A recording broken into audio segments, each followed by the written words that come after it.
Yo, what is up, everybody? I already see people tuning in. I appreciate everybody for stopping in on another Sunday evening. Yeah, Sunday night live stream. What is up? How is everybody doing this weekend? Getting ready for the week, I hope, and ready for the week. You know, I just got my calls that came in for tomorrow. Already full AC everything mode. I got ACs out left and right. It's 105-ish degrees for the past week. And that'll do it. That'll get all the all the calls coming in. Let me just check a few things. Okay. Exhausted. What do you your weekend exhausting or work? I can imagine. I know, man. It's felt like there was a void on Sundays because y'all don't do it anymore. So here I am. What's up, Pork Chop? Steve O, obviously, Jason Johnson, Brian, D Tolls, what's up? Yep, Texas has been a very warm one. I'm also getting those calls from my buddies that are like, hey, my AC's not working. Got a couple questions for you.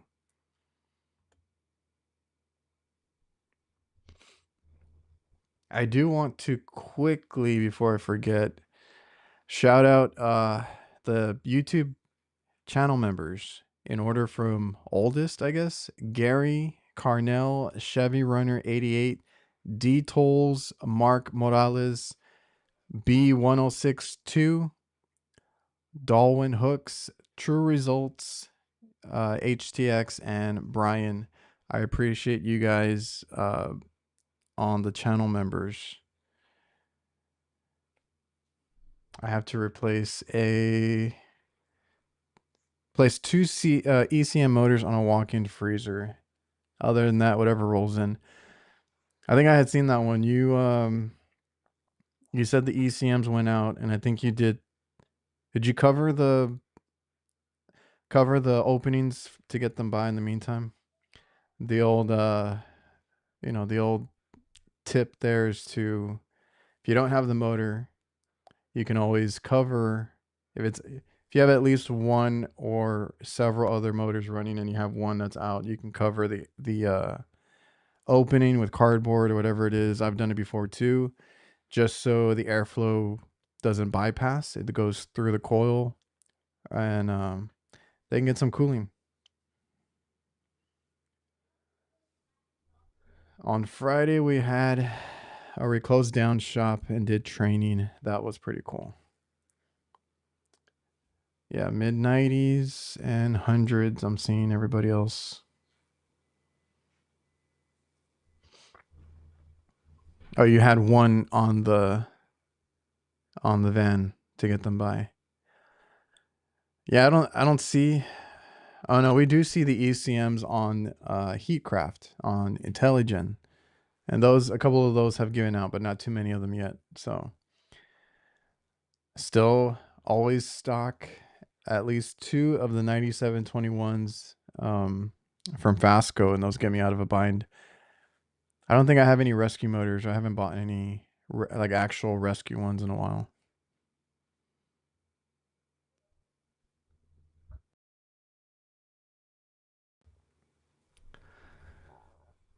Modern comfort, ductless maintenance, quotes tomorrow, and then a boiler change out. I need to check on I need to do a few follow-ups. We have also a lot of leaking coils just randomly coming up now. So we'll see how that goes. One is a Daikin, one's a train. I need to follow up with one, go do a leak check on another. We'll see how it goes. Kevin Ochoa, do you think the Vito TP Double XL is a good bag for a residential installer? It's a big bag, that's for sure. Depends on what you carry. If you're doing installs, I assume you're going. I think you have a lot of like variety of tools. What I see installers use is like the big open bags, but I don't know. Maybe you don't like those. Let me pull up some models right here. It's a good service bag. It's just you got to keep. Well, I guess if you're installing, you probably keep it open anyway.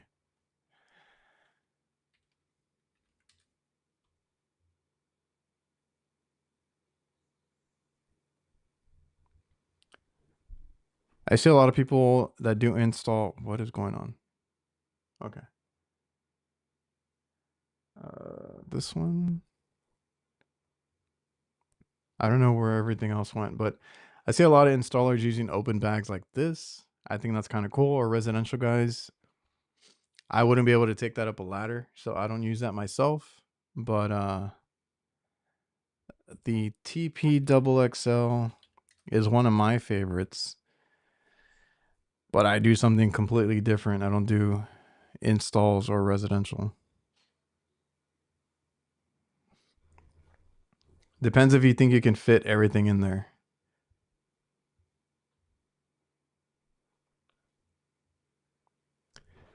Computer's going haywire. Let's go back over here. There we go. What is up, Victor? Oh, I got your picture. I forgot to email you back. Love the shirt.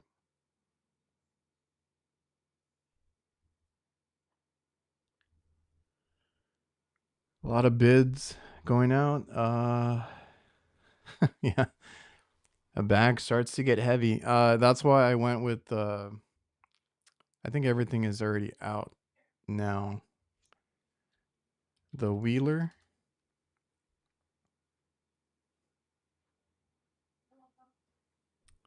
Which one? This one.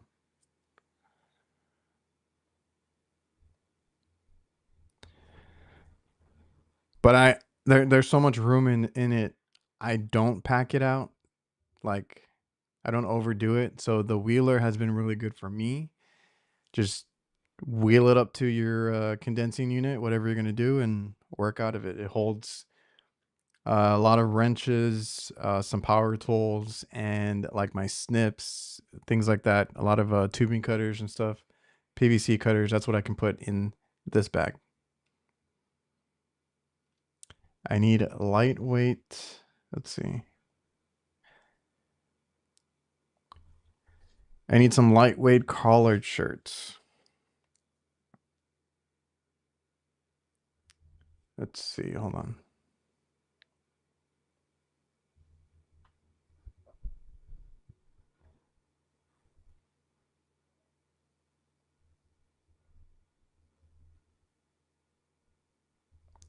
Lightweight collared shirts for this summer. I'm like 100% polyester now. So we have some long sleeves. I have to. It does get really hot in any long sleeve. So I don't like to wear them all the time, but we do have long sleeves that I wear with that have the hood built in.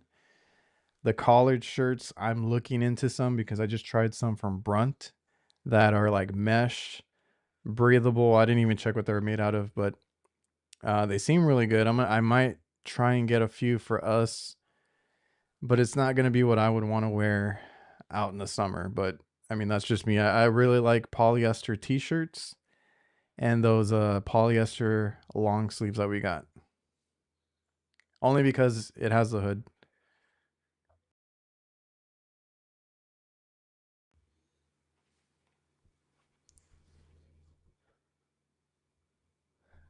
Y'all talking boilers in the chat?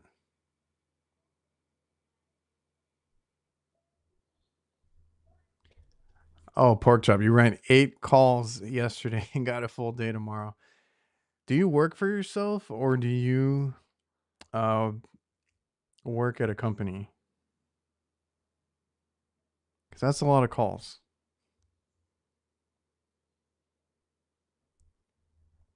And you got a condenser change out and 5 calls lined up. Ain't no telling what comes in tomorrow. You sound like Kurt. He's just like backed up. I have stuff scheduled and usually whatever comes in comes in. Like right now before I hit record, I got a call for a cooler and then I got a call for another AC and I already have what I have scheduled, which was 2 other calls tomorrow. So it's gonna be a full day for me.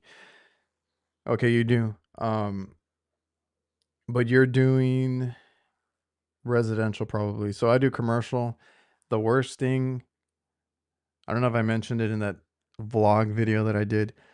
The worst thing for me is I could run like 2 or 3 calls, but it's going to take me all day because of the driving. So an hour this way, 2 hours this way, and then to drive back. And that's what sucks. Oh, it's awesome. You and your brother own your company. So it's just you, him, and a helper. There you go.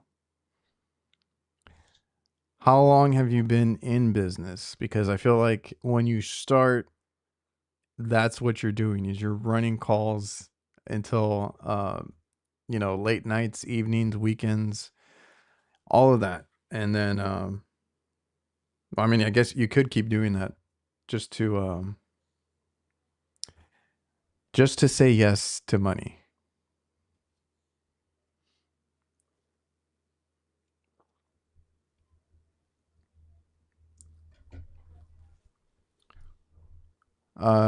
Wait.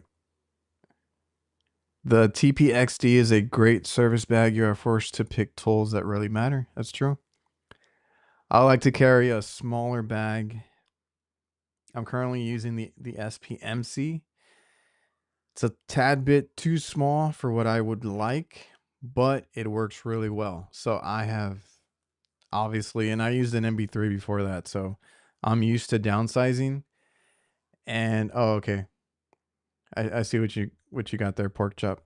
So I'm used to downsizing, and that's where those multi tools come in perfect. You got a tool that can do wire stripper, crimping, and all that, and then you got another one that you have those flip sockets now. You have all-in-one screwdrivers. That's kind of where that kind of helps.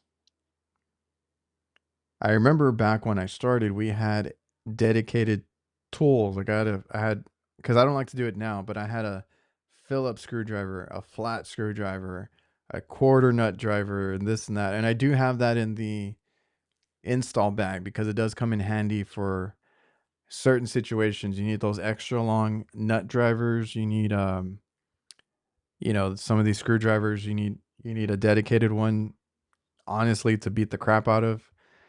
All of that is in my install bag if I need it, but I hardly ever use it, and I would prefer to use, the service bag basically.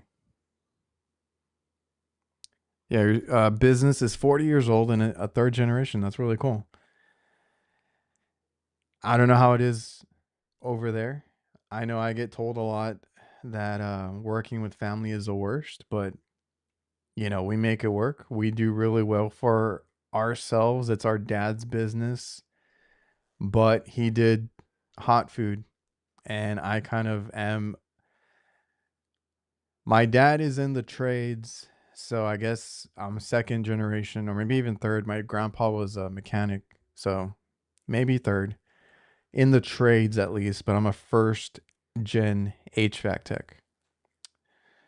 So learned all the what to do and what not to do on my own.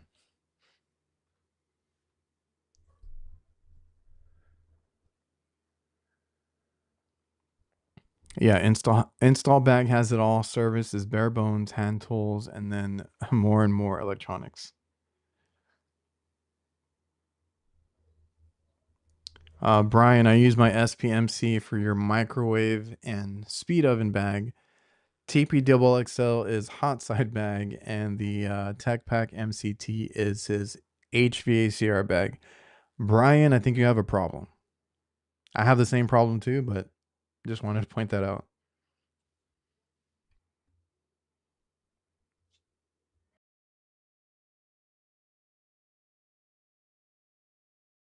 What is up, Nasty?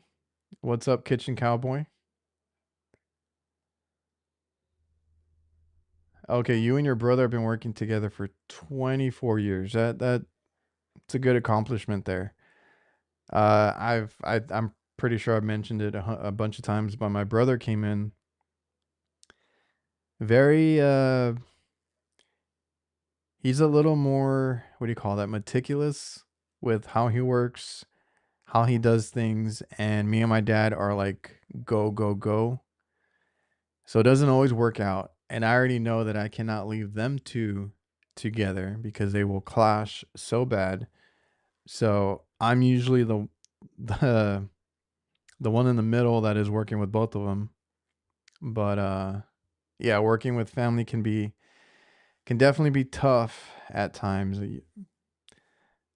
It's it's a tough one. I think me and Kurt talked, or Kurt brought it up because I talked about one of our guys, which is a relative. I wasn't happy with his work, and that's always a weird conversation. Is when you guys like screw up, and it's family. So yeah,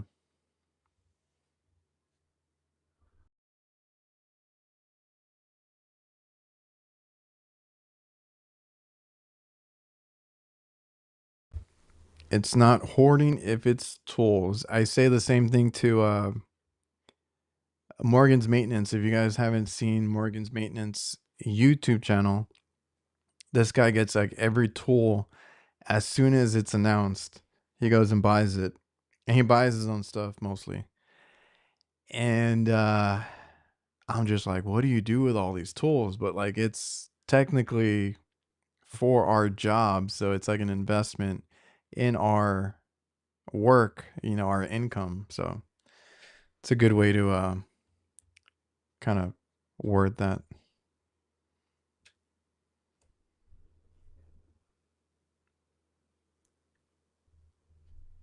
Oh, your brother's your brother's the same way. I don't know what it is, man, but working with family is definitely different.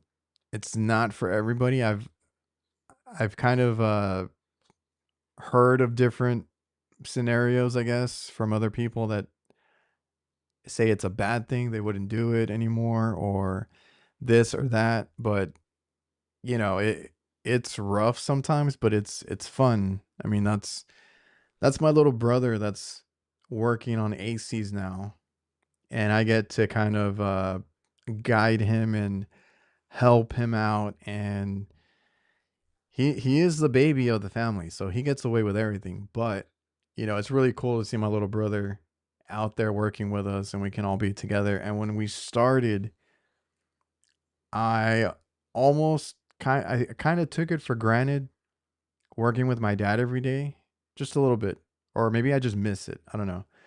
But yeah, like before when we started, we were always together. We always took a lunch. We always were at the same location.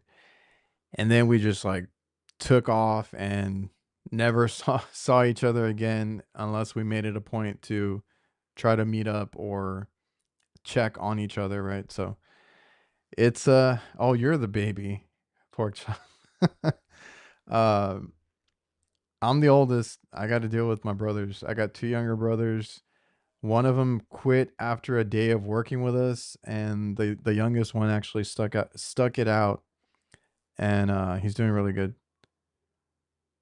But my other brother is a very people person, very out there, uh, and he does really good with customer service and uh, what is that other thing, like accounting and stuff like that. So he does that for like a local uh, shop here, and he's really good. He's worked his way up, so proud of him too. It's just it's cool to see my little brother doing what I do. Yeah.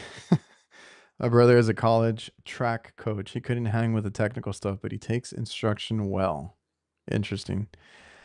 Yeah, I got two. So like I said, one is somewhat like us. I'm very much like my dad, except for the him being like an outgoing person and me not so much, or not that I'm not outgoing. I don't like to be the talkative type. And my dad does. He's everybody's best friend as soon as he meets anybody, which is great for business. And my other brother, um, just he was a teacher. He was a bunch of other things. So full. We're all very different. And I was the only one that played sports.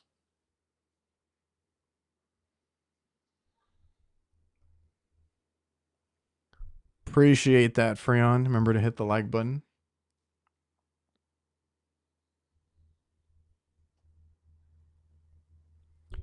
Palmer Electric, good candidate for the podcast. I'll look him up. It sounds familiar.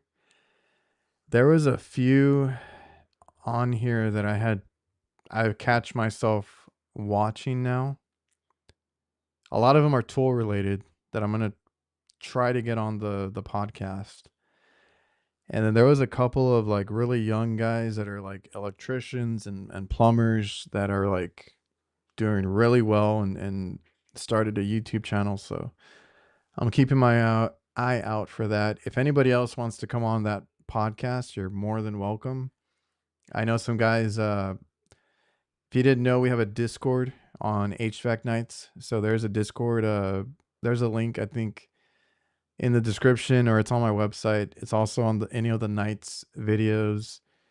And in there, I had two people that volunteered to be on the podcast, and they were, pretty excited. Those are always the best, which I think now is all that I get is like when the people volunteer for the podcast, those always end up being the best because they actually want to be on, right? Not to say the other ones weren't any good, right? When I ask somebody to come on, I just have to reassure them that it's not an interrogation. So it always ends up being a good episode. But yeah, on our Discord, there's a Discord. Everybody's helping everybody in there with questions, just shop talk, and you guys can check it out. And yeah, there was a couple of guys that were in there that wanted to be on the show, and I will look up Palmer Electric. It sounds familiar. I probably did come across it, and because I had Morgan's Maintenance on, and he was a good one too. What is up, man? Rudy, what's up, dude? When are you gonna be in McAllen? You're in my backyard. What is up, everybody that is coming in? Brad, Oscold.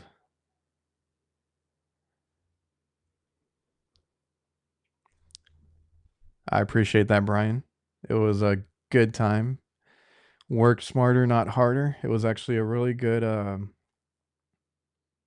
Was it? I think on the audio does really good. So I know a lot of people hit me up that it helps them on their drives, and I get good feedback on it. I get way more audio listens than the videos do, and that one I remember with Brian did really well. That was a good one.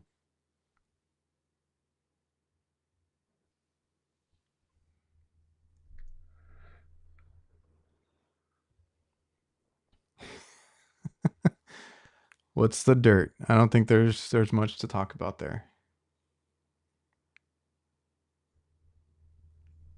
Let me go through. There's questions now. RC Cartel, what is your opinion on the field piece MG44? Have you had any good suggestions for a micron gauge setup for the best possible readings and pump down? Oh, cool, Rudy. Well, happy birthday if I don't get to talk to you then. Um, I like the field piece micron gauge. The only The only thing I wish that it did was read atmospheric pressure. Like when it's open to atmosphere, it gives you like the. I don't know if there is like if you guys have any that you like, obviously leave them in the chat to answer this one. But micron gauges, I have yet to find the perfect one, and I think over on nights, Curtis has been asking also because he's having trouble finding one that he likes. I think Jake likes the CPS one, which I haven't tried yet, but I really like the Hillmore one because it reads when it's open to atmosphere, and then as soon as you turn on your vacuum, you can see what it's doing. A lot of them don't do that. They wait till they hit um under what is it, under 100,000 or something, like 20,000. I forgot what the reading is that it has to hit before you get a vacuum. So let's say you have, an issue somewhere, your hose comes loose and you don't know, you're waiting there. There is a bar that it shows that it goes down, I believe, on most of them. But I just like seeing the number. So that's why I like the Hillmore one, but the Hillmore one is not wireless. So that's the issue. The Fieldpiece one is. It works with their app. I like their app. But it is a little bit bulkier. There are some really good smaller ones. I had the Hvac Mini, I think it's called. That one was almost perfect. I don't think it read atmospheric pressure, but uh, it was easy to read, and it's like super small. It's smaller than a pressure probe. But I've heard others have the same issue. Like you can't leave your batteries in it. I always had to take them out because even if you turn the gauge off and you store it away, it was dead by the next day. So that's the only thing with that one. I don't know why it kept killing batteries, but that Hvac Mini was really cool. I do like the Fieldpiece one. I still use it sometimes, and I'll use the Hillmore one. I would like to try maybe like a Navac one. Those look kind of cool. And what was the other one I mentioned? The CPS one. But I don't know if there's any other good ones. Kurt says that the bigger Hvac one is like, I think it's expensive. So he said it was like a waste of money.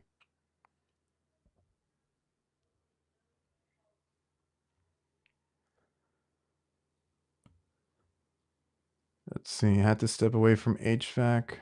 Oh, hold up. Had to step away from HVAC. Hopefully get back to it full time soon after my kids grow more.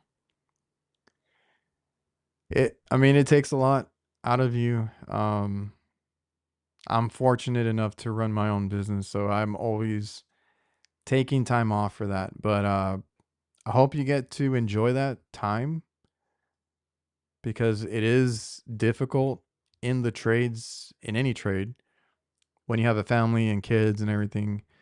Trying to set a boundary, making sure you don't miss everything. So I get it, and I mean, it looks like you want to get back into it. So good luck on the venture. Oh, is that what it is? A micro? That's the one I had.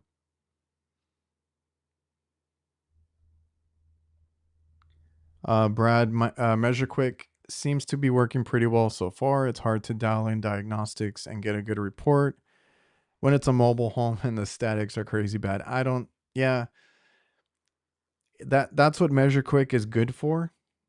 Is the reports.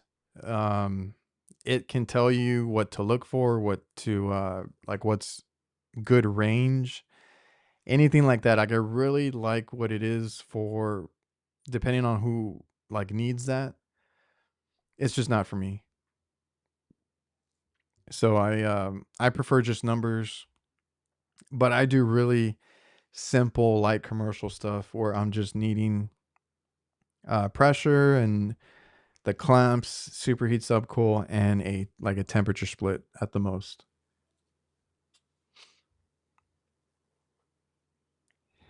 And I can as far as like in restaurants and fast food places, I can take a peek in the drop ceiling and tell you real quick if their duct is just screwed up.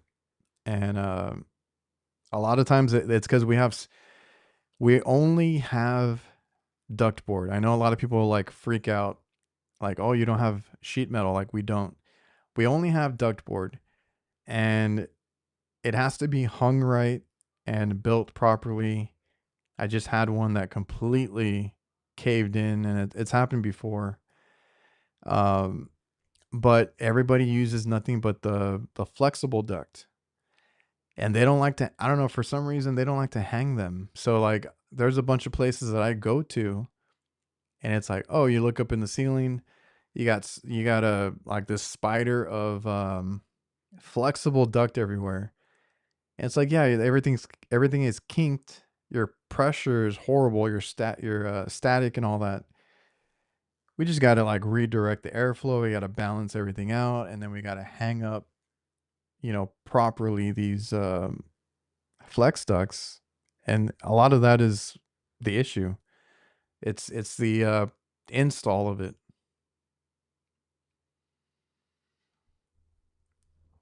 Do you like the Intelligent controller from Heatcraft? For the most part, yes.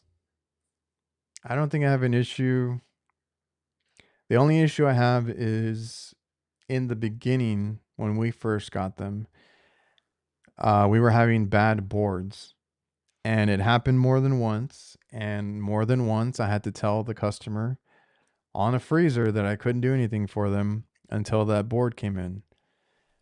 That is my only issue. And then one of them was a fan relay on the board. So those have been my only issues with the Intelligent. Installing them, the easiest. It is the best install experience that I've ever had on a walk-in is all of these Intelligents that we put in.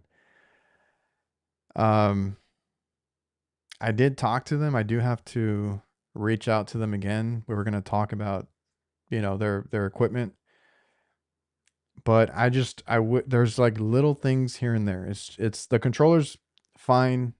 I can get into it, do what I need to do with it. It's just hard because there was one, and I've done videos on them. I mean, people still find them and comment on them because everybody else, electronic is just going to give you issues that you didn't have on mechanical, right? On mechanical systems, pressure switches, okay, you can bypass them and get them going. Solenoid valve, they're pretty universal. A lot of times it's just the coil that's bad. TXV, you can open and closing it manually with the service wrench. Like, there's a lot of things you could do on older systems that you can't do on something like that.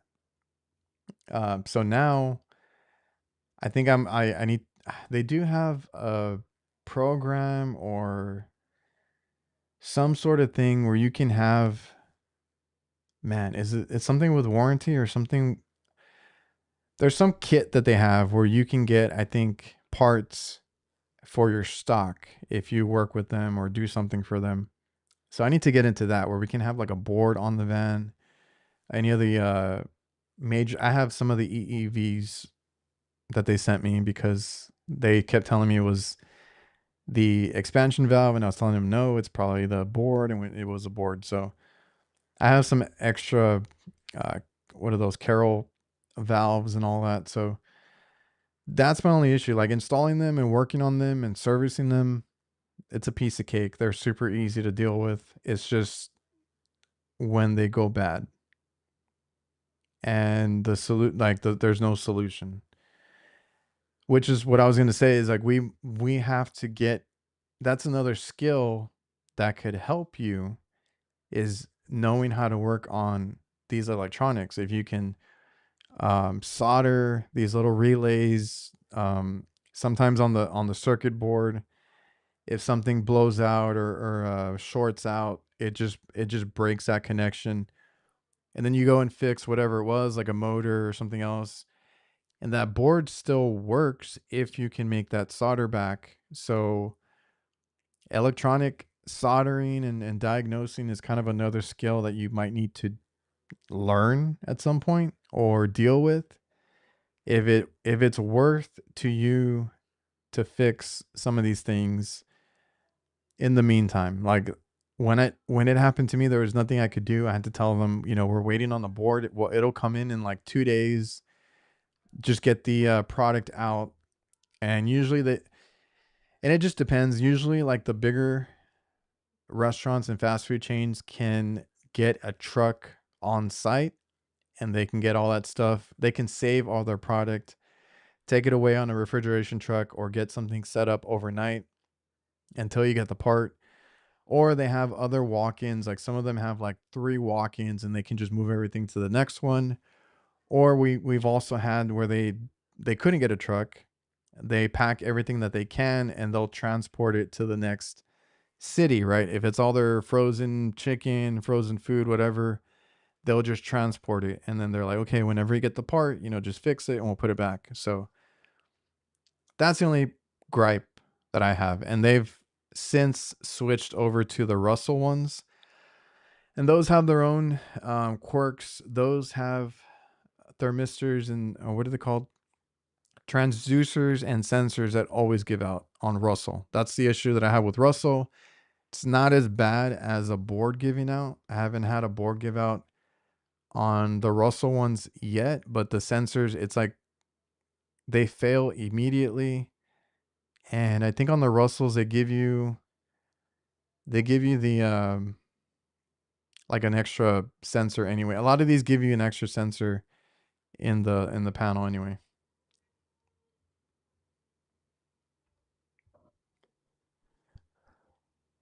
Well, everybody's coming to Texas. Let's have a big party over here for Rudy.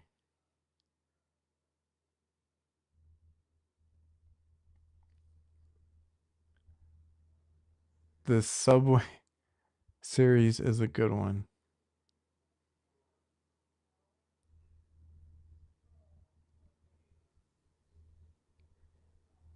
Oh, okay, your son-in-law is over here. Rudy, you got a crazy question. I'm seeing a company up here adding R32 into a 454B unit. And the 454B units, they are recovering it and adding 410. All I will say all three are very different. But from what I hear, it's possible, right? I mean, they're all high pressure refrigerants. R32 is in 410. Um, what is 454 is I think also with R32. They're all like related. Obviously, don't mix them. Don't do that. Um,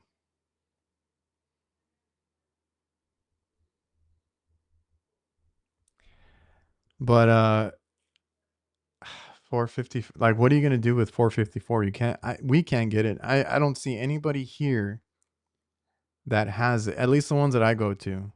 I'm sure there's some supply houses that, from what I hear, is you have to buy certain equipment. Like if you're buying a new system, you're allowed to buy like one tank. That's what I heard. And I think Jake down in Florida said he was able to buy it, just buy the tank, but it was like $1,000 already. So I would be on that train of recovering it and switching it to something else. 410A, I will say though, has jumped in my area. It was like right under 250, which I was like, okay, that's a good deal. Which is funny it's funny to even say that because it used to be like $85 a drum. So it was like 250, pretty good deal for today. And it jumped. It is now 350. So within a week or two, it's gone from 250 to 350.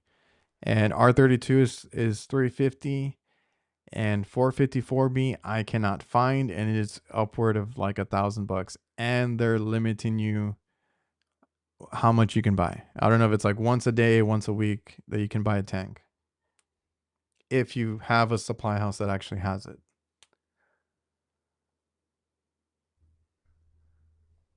Okay, so they fixed the battery issue because I heard from other people that it happened to them too, and I'm like, hey, just take out your batteries every time you use that blue vac micron gauge, and then they never die.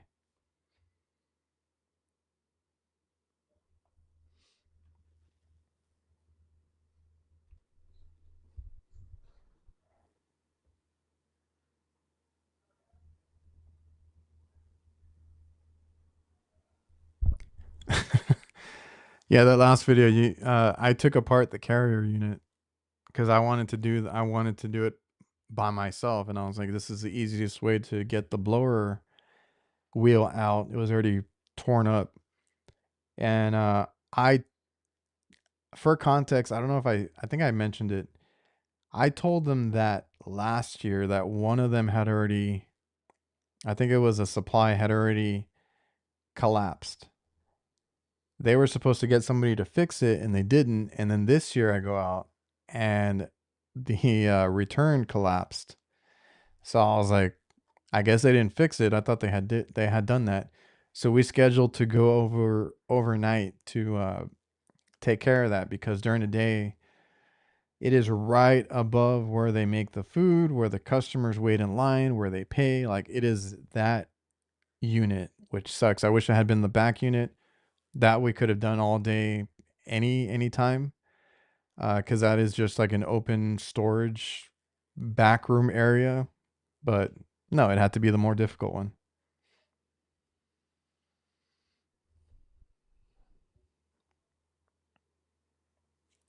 There you go. Jen explained it last week.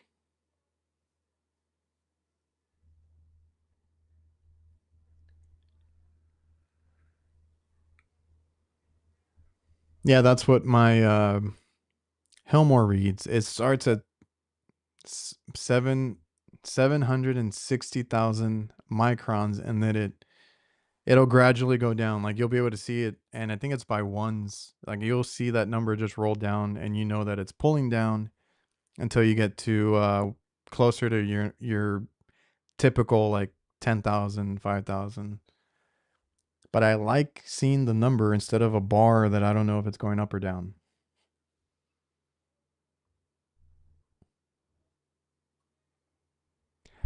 I mentioned this in my other video, in one of my videos, that 500, because Pat was saying 500 is the length of two cigarettes.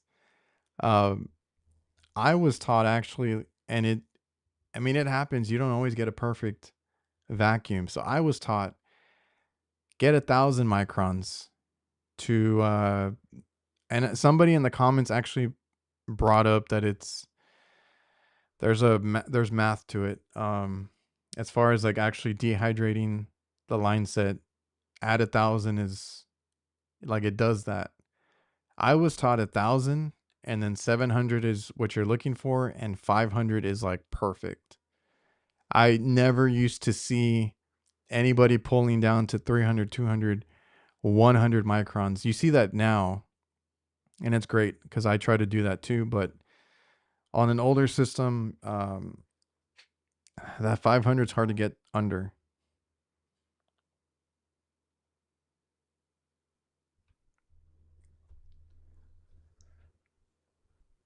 Yeah, 500 now is the minimum standard to a lot of people, right? Now. And what I was saying is like back in the day, it wasn't. It was like 1,000 was like a standard. And that's if even if you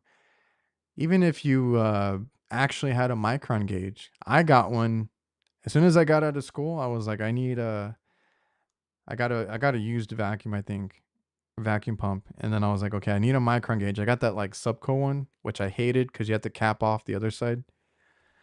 Or when we used it in school, we had two hoses on it, so you could read it through. I don't even know what that was a weird setup, but yeah, you would pull. I guess you were reading on the same side though. You would pull through that hose and then have the micron gauge basically in the middle of that hose. So you'd have a hose, your Subco micron gauge, your other hose, and then your vacuum, and that's how we used to pull it. and I never liked that one. But yeah, like if you had one, because I was adamant that I needed one.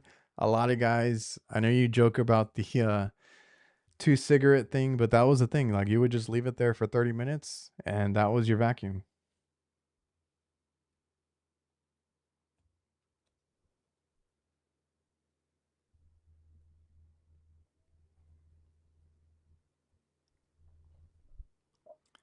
Is that the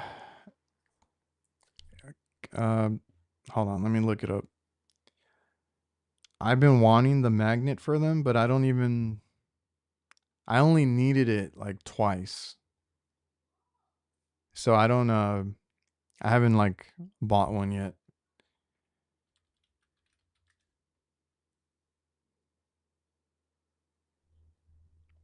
The EEV Mate. What is? No, okay, I don't know what this is.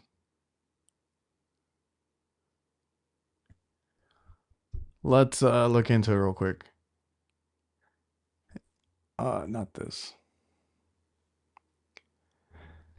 The electronic expansion valve motor testing and calibration. That is. How does that work?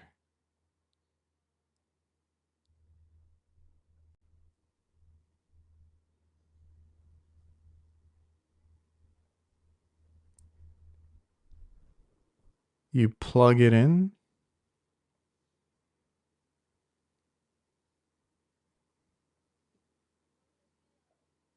Interesting. Oh, it tells you the steps. Okay. That is interesting, but I don't know if I need it for 230 bucks.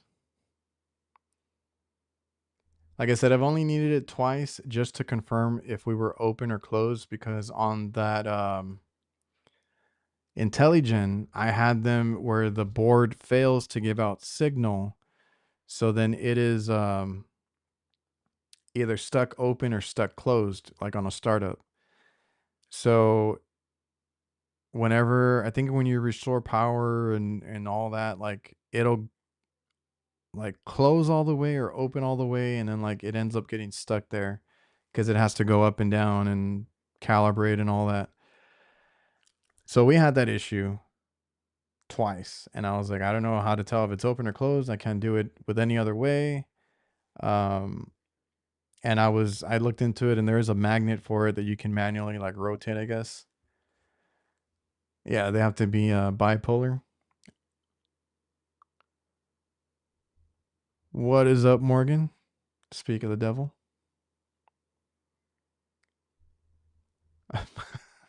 Not that kind of bipolar.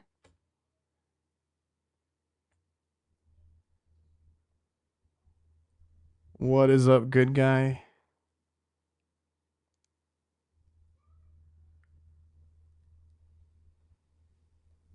Oh, we got NCI in Austin.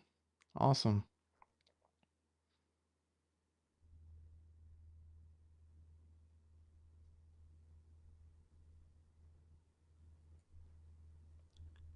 If we're still talking about 454, like Johnstone, it's not there. I think Jake said that they might only have the what is that other one? The 90-pound one? I don't need 90 pounds. Oh yeah, there you go. Victor has it. 454 is made of R32, and I thought this was like a fake thing when it came out. R1234YF. Why the yeah.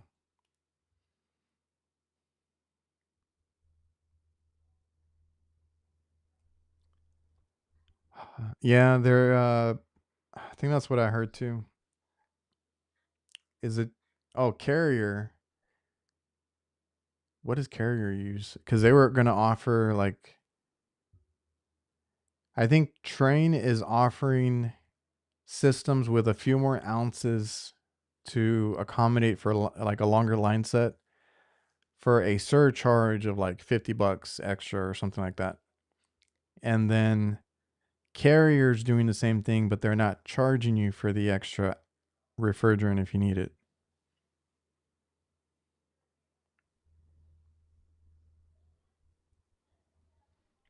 I haven't.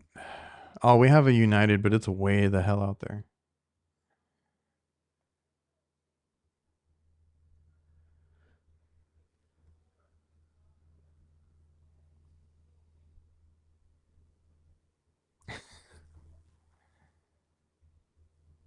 Oh yeah, the magnet way cheaper, 45 bucks.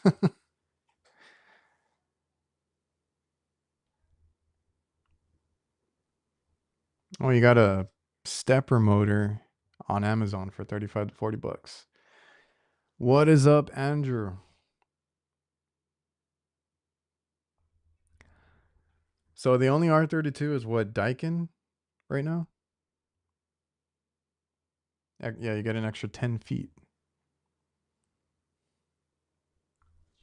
Well, I mean that might make a difference if you guys are doing residential because you are running sometimes that line set up a wall or whatever or through whatever area you need to. I only deal with RTUs, so I can't speak on that. My company has us fill recovery tanks from the bigger tanks because our supplier doesn't have the small drums. Oh, okay, okay. Well, that makes sense. I would do the same thing. I would buy the 90 pounds and just have the guys fill their recovery tanks up with them and go about it that way. Because what else are you gonna do?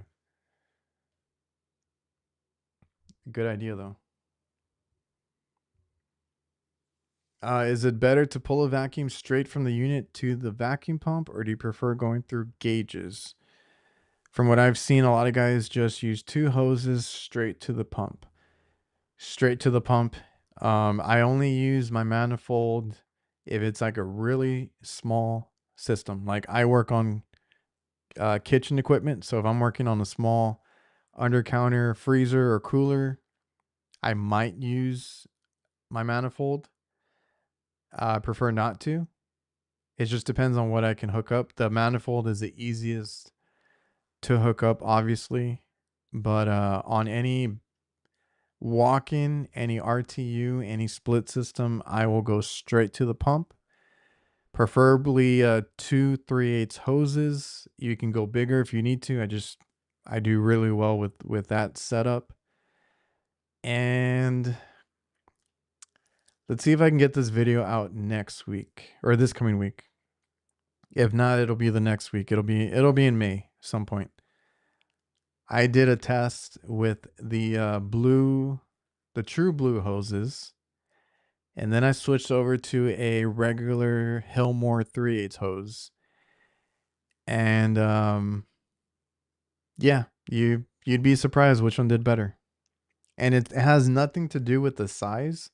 I get it. The true blue hose is 3/4 hose, right? Obviously way bigger than a 1/4 inch or a 3/8 hose, more volume, everything like that. It's the fittings that annoy me and the ends because they have these clamps. You have these fittings. I've had these fittings break off a couple of times already. And there's too many connections, even though the gaskets look fine, but there's too many connections on these ends, on these fittings, where like a regular hose, works just fine.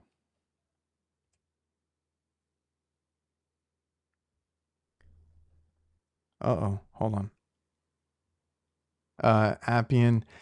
I need to look because I have the Appian 3/8 hoses, and I have two different ones. One's for recovery, which is a 1/4 inch fittings.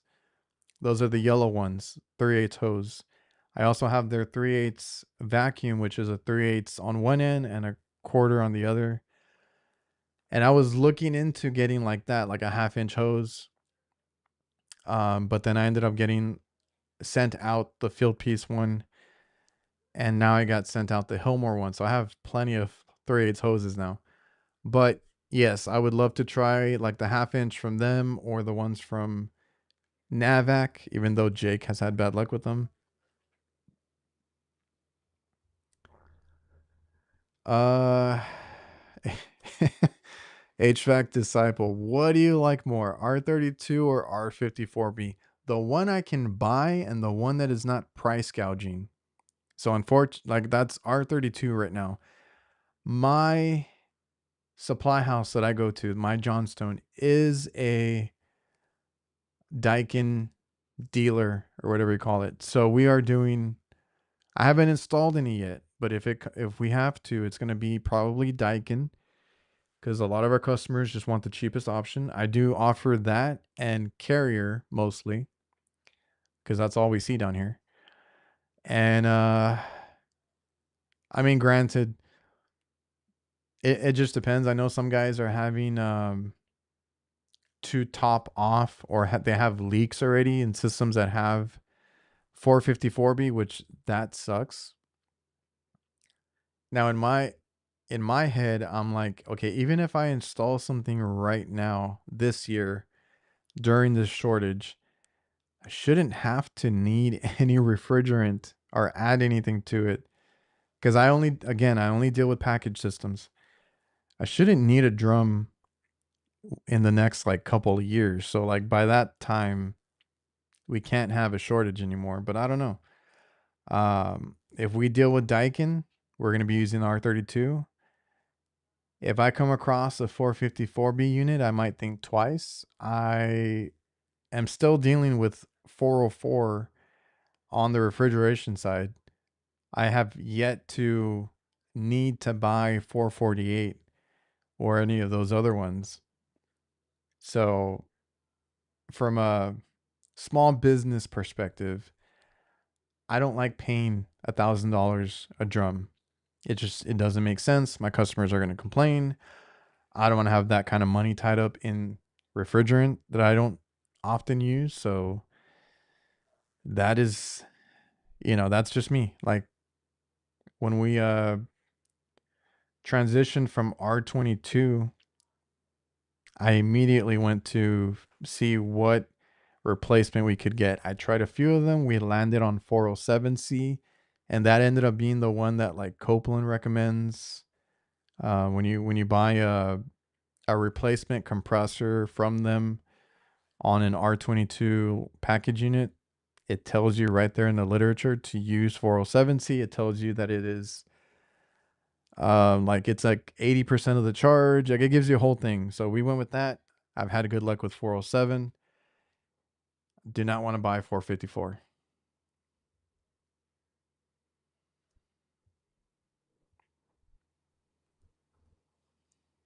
Numbers don't lie. Yeah. What is up, Unkmeister Tech?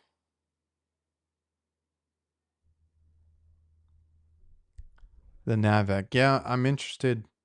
I see it all the time at the supply house. One of these days, I might have to try it out.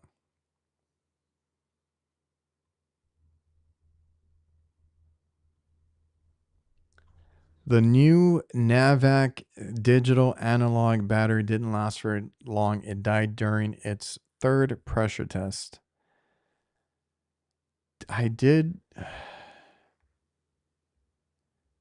and that's with it having because it has like an auto off function. You're talking about the analog gauges, that the flex whatever.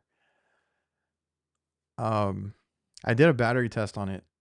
It's not what it's advertised as because it has this auto screen off. I don't know if you had that or if maybe like that was my scenario too is like or my thinking is like if you're actually using them you're going to have that screen on a majority of the time, like what's the actual hours you're going to get out of it. So yeah, you said just needed to charge her up quick but definitely not convenient. That's my whole thing. And they have that and they have their probes. The probes are also rechargeable.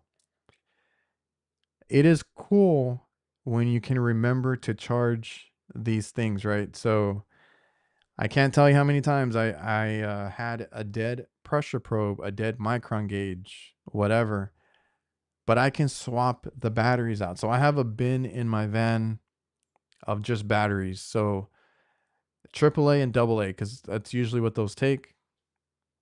The only thing is like when I like the Navac probes, I was like, who's gonna want to charge each one? Because you're using them all. At least the clamps are battery powered, but at least the probes together. You might use the psychrometers a lot, and yeah, you're gonna end up having to charge them one by one. And I don't know. I just thought it was weird. I get like leak detectors. I like that they're rechargeable because those go through power pretty quick. I had the old TechMate, which they maybe I'll bring this up on nights. They came out with a new one. But see, I had the old TechMate that needed like two uh D batteries or something like that. That sucked. So those I do appreciate that they are rechargeable, but like the probes and other stuff that you use a lot of and that you have on a lot, I think I'd rather have those be battery powered, like double A's or triple A's.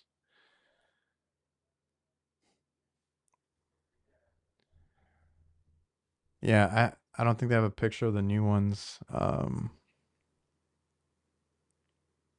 So I had the old school TechMate, which was this one. It took, I think, two D batteries. I don't know if there were C or D batteries.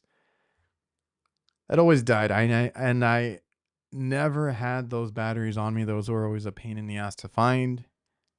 And when I switched over to like the Hillmore infrared, I was like, this is so awesome. You actually, just recharge it and you're good. And those take a while to die, so it wasn't a big deal. But like, yeah, your probes, your gauges, stuff that you use every day, you're gonna have to charge, I think, a lot more. So you answered that question because when I did the video, I was like, I don't know how often you're gonna need it, but when it happens, it's gonna suck. Like when it dies on you.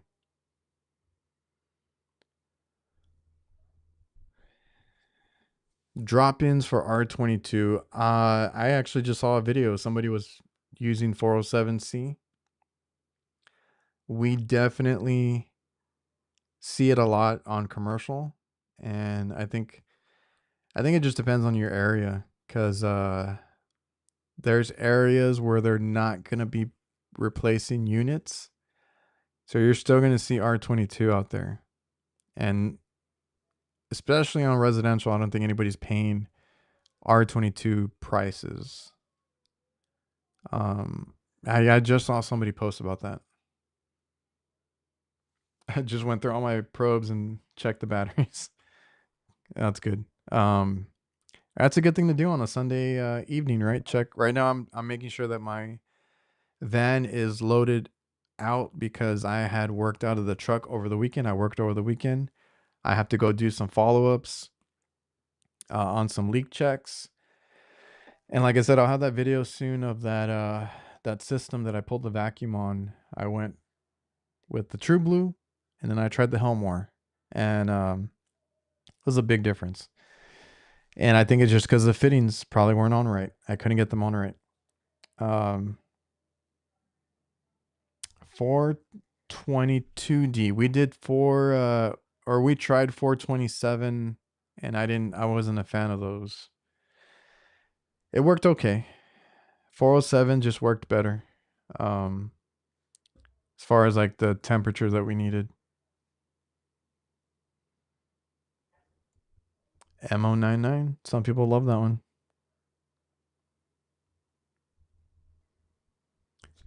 Still got a jug of the R22 on standby. Just haven't used it yet. What is up, Luna? Luna J. Well, I hope everybody uh, enjoyed their weekend, is ready for the work week.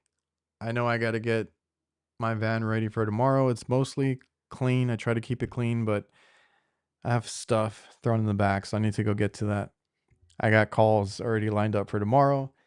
It is summer, basically. A lot of places are getting that 100-degree weather. It was a hot day today. It is very hot. Um, but we got to enjoy some family time. Got to unwind a little bit before what I think is going to be a hectic week. So I hope you guys are doing well out there. Stay safe. Um, no way you found a drum of R22 on the side of the road. Uh,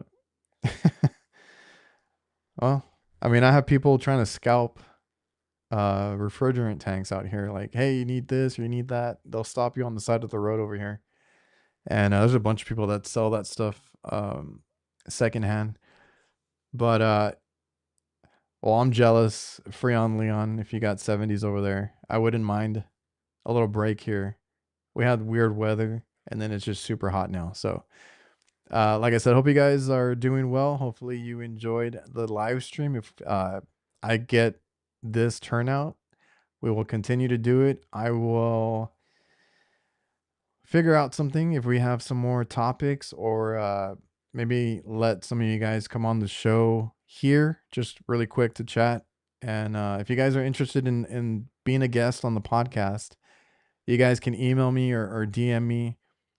We'll get that scheduled. I have a lot of people that I need to schedule, so that's going strong still. And yeah, hopefully you guys enjoy the rest of your evening, and we'll see you guys. I'm gonna close this out. Peace.